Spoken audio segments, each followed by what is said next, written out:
दोस्तों, वर्ष 1947 यानी जिस साल भारत अंग्रेजों से आज़ाद हुआ था, उसी वर्ष अमेरिका में एक और ही सनसनी फैली हुई थी।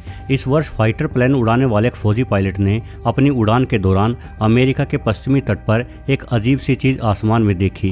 ये चीज़ बेहद तेज़ी से उड़ी जा रही थी। शुरुआत में पायलट को लगा कि किसी दुश्मन देश का जहाज़ उनके इलाके में उड़ रहा है, इसलिए उन्होंने अपने साथी पायलट्स को भी इस बारे में सूचित किया और इस चीज़ को एक ही साथ 3 अलग अलग दिशाओं से 3 अलग अलग पायलटों ने अपने कैमरे में रिकॉर्ड किया। ये वस्तु जो कुछ भी थी, ये किसी जहाज जैसी बिल्कुल भी नहीं थी। ये गोल थी, ठीक किसी तश्तरी की भांति, और जैसे इस वस्तु को लगा कि जहाज उसका पीछा कर रहे हैं तो ये तुरंत गायब हो गई, मानो इसने अचानक से अपनी रफ्तार कई गुना बढ़ा ली हो। नौसेना के पायलटों की समझ में कुछ नहीं आया। बाद में सरकार के आला अफसरों ने इस वस्तु की फिल्माई गई ब्लैक एंड व्हाइट फुटेज देखी और इस बात को वहीं दबा दिया गया। हालांकि किसी तरह से घटना लीक हो गई और इसकी चर्चा दुनिया भर में हुई। उसके बाद तो इस तरह की घटनाओं को कई बार देखा गया।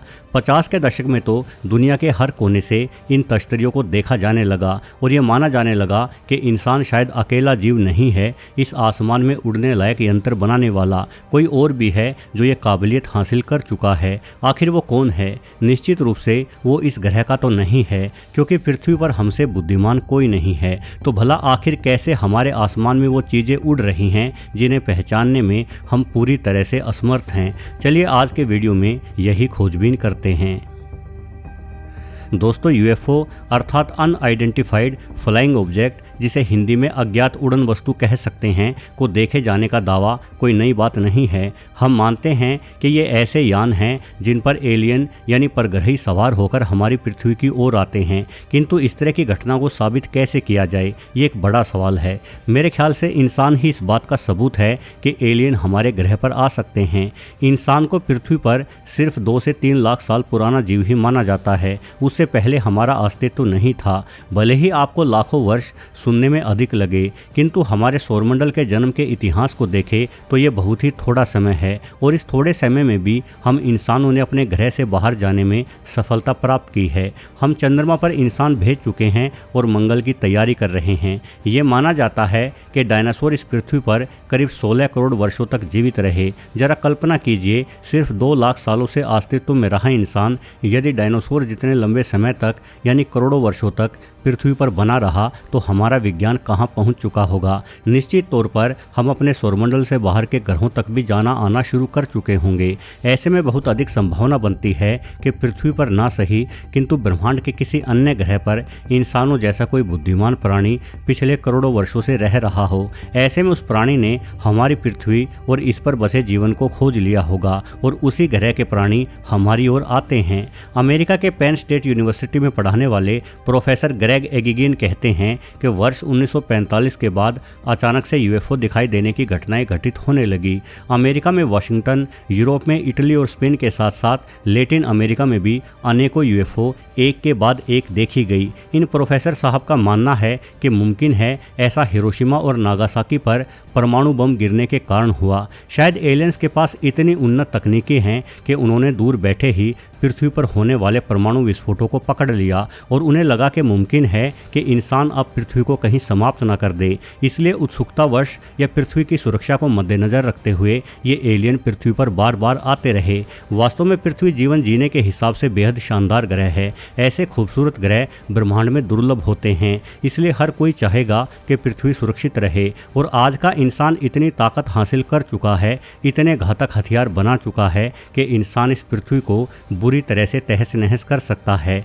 ऐसे में यदि कोई परमाणु युद्ध होता है तो हमारे युद्ध को रोकने के लिए एलियंस द्वारा दखलंदाजी करना कोई अनोखी बात नहीं मानी जा सकती। 1945 के आसपास सिर्फ आसमान में ही नहीं बल्कि समुद्रों में समाती और समुद्रों से बाहर निकलती यूएफओ दिखाई देने की खबरें भी सामने आई थी। ये माना जाता है कि ऐसे कई सबूत नासा के पास हैं जिनके आधार पर यह कहा जा सकता है कि पृथ्वी के समुद्रों को एलियंस अपने इस्तेमाल में लाते हैं।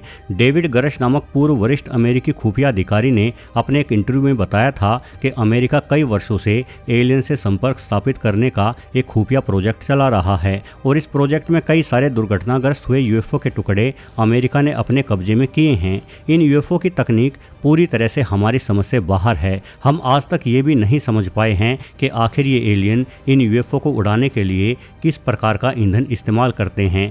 डेविड का यह भी कहना है कि जो भी यूएफओ के अस्तित्व से संबंधित सबूत अमेरिका के पास हैं उन्हें सार्वजनिक किया जाना चाहिए। भला आम लोगों को ये जानने का अधिकार क्यों नहीं है कि इस ब्रह्मांड में हम अकेले नहीं हैं, बल्कि हमारी पृथ्वी से बाहर भी अनेकों खूबसूरत दुनियाएं बसी हुई हैं और उन दुनियाओं में रहने वाले लोग हमारे दुश्मन नहीं हैं। वो चाहे तो अपनी लाखों वर्ष आगे की उन्नत तकनीक से हमें पल भर में ही नष्ट कर दे, किंतु वो ऐसा नहीं चाहते। उनके लिए ब्रह्मांड के हर कोने में बसा जीवन महत्वपूर्ण है। वास्तव में जब बुद्धिमानी बढ़ती है तो हिंसकता कम हो जाती है। ये ठीक वैसे ही है जैसे अतीत में हमने अनेकों जानवर पृथ्वी से विलुप्त कर दिए। हम निसंकोच होकर शेर और बाघों का शिकार करते थे, लेकिन आज हमने जंगली जानवरों की रक्षा के लिए कानून बनाए हैं। हम जान गए हैं कि प्रत्येक जीव का महत्व है और उन्हें बचाए रखना बेहद आवश्यक है। ठीक वैसे ही एलियंस भी हमें बचाए रखना चाहते हैं। हमारा जीवन, हमारे द्वारा विज्ञान में की जा रही तरक्की उन एलियंस को रुचिकर लगती है। शायद हमें शांत एवं खुश देखकर एलियंस को भी सुकून मिलता होगा। दोस्तों, इतना तो तय है कि यदि एलियंस हमारी धरती पर आते हैं तो वो हमसे मिलना नहीं चाहते। शायद हो सकता है कि वो तकनीकों में हमसे इतनी आगे हो कि हमसे की गई दोस्ती उन्हें अर्थहीन लगती हो। ये ठीक वैसे ही है जैसे कि सेंटिनल द्वीप पर रहने वाले आदिवासियों से हम मित्रता नहीं करना चाहते। इस द्वीप पर रहने वाले लोग आज पूरी दुनिया से 10,000 साल पीछे चल रहे हैं। जब वहाँ कोई हेलीकॉप्टर आदि जाता है तो यहाँ रहने वाले लोग अपने धनुष वगैरह से उस हेलीकॉप्टर पर हमला कर देते हैं। यदि आज का आधुनिक इंसान चाहे तो इन आदिवासियों को क्षण भर में ही सबक सिखा दे, किंतु हमने इन आदिवासियों को इनके हाल पर छोड़ दिया है ताकि ये जैसे चाहे वैसे अपना जीवन जिए। हमारी तकनीकें इन आदिवासियों की समझ में आनी नहीं और इनके बीच में बिना हथियारों के गए तो इन्होंने हमें जिंदा छोड़ना नहीं। इसलिए आज सेंटिनल द्वीप पर किसी भी साधारण इंसान का जाना प्रतिबंधित है, क्योंकि किसी भी देश की सरकार इस मानव वंश को परेशान नहीं करना चाहती। कभी कभार इस द्वीप के ऊपर से हेलीकॉप्टर उड़ाकर ये देख लिया जाता है कि यहाँ के निवासी कुशल हैं या नहीं। ठीक वैसे ही एलियंस भी अपने यूएफओ में बैठकर हमें दूर से ही नमस्कार कर लेते हैं। आखिर हमसे दोस्ती करके उन्हें हासिल क्या होगा? वो तकनीक में हमसे लाखों वर्ष आगे हैं। हमारी सभी तकनीकें तो उन्हें ऐसी लगती होगी जैसे कोई आदिवासी आग की खोज होने पर खुशियां मना रहा हो। इसलिए कुछ वैज्ञानिकों का मानना है कि एलियंस हम तक नहीं आएंगे, बल्कि हमें ही एलियंस को ढूंढना होगा, जिससे कम से कम हमारी ये जिज्ञासा तो शांत हो कि ब्रह्मांड में हमारे अतिरिक्त भी कहीं जीवन सांसें ले रहा है या नहीं। आज हम दूसरे ग्रहों पर जीवन ढूंढने के लिए अपनी ओर से काफ़ी एडवांस टेक्नोलॉजी इस्तेमाल कर रहे हैं, किंतु फिर भी हमें सफलता नहीं मिलती।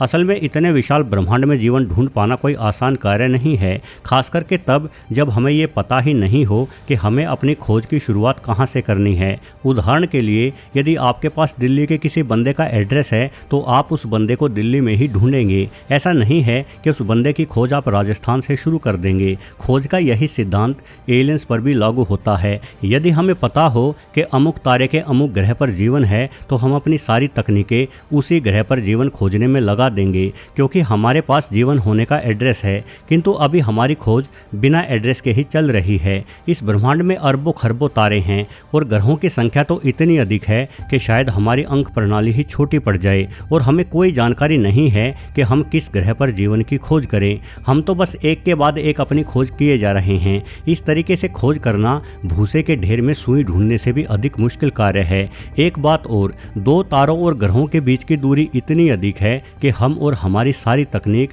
उसी दूरी में उलझकर रह जाती है। शायद अभी जीवन की खोज के लिए हमें और अधिक उन्नत बनना पड़ेगा, जिसके लिए हमें और अधिक इंतजार भी करना पड़ेगा। वैसे दोस्तों, हाल ही में एक रिपोर्ट जारी करते हुए नासा के प्रबंधक बिल नेल्सन ने कहा है कि उनका मानना है कि इस ब्रह्मांड में पृथ्वी के अलावा भी जीवन है। बिल नेल्सन के अनुसार जेम्स वेब टेलीस्कोप के दम पर हमें बाहरी जीवन के बारे में कई सारे महत्वपूर्ण सबूत भी मिले हैं और मुझे लगता है कि यही पीढ़ी जो अभी पृथ्वी पर अपना जीवन जी रही है, आने वाले कुछ दशकों में निश्चित तौर पर यह जान जाएगी कि पृथ्वी से बाहर किस ग्रह पर जीवन मौजूद है और किस ग्रह से अनेकों यूएफओ हमारी पृथ्वी की ओर आई हैं। तो चलिए भविष्य में आने वाली उस घोषणा का इंतजार करते हैं जब नासा आधिकारिक रूप से ये कहेगा कि हमने इतने प्रकाश वर्ष दूर रहने रहने वाले जीवों की मौजूदगी का पता लगा लिया है और हम उन जीवों से संपर्क करने की कोशिशें कर रहे हैं। वीडियो देखने के लिए आपका बहुत बहुत धन्यवाद।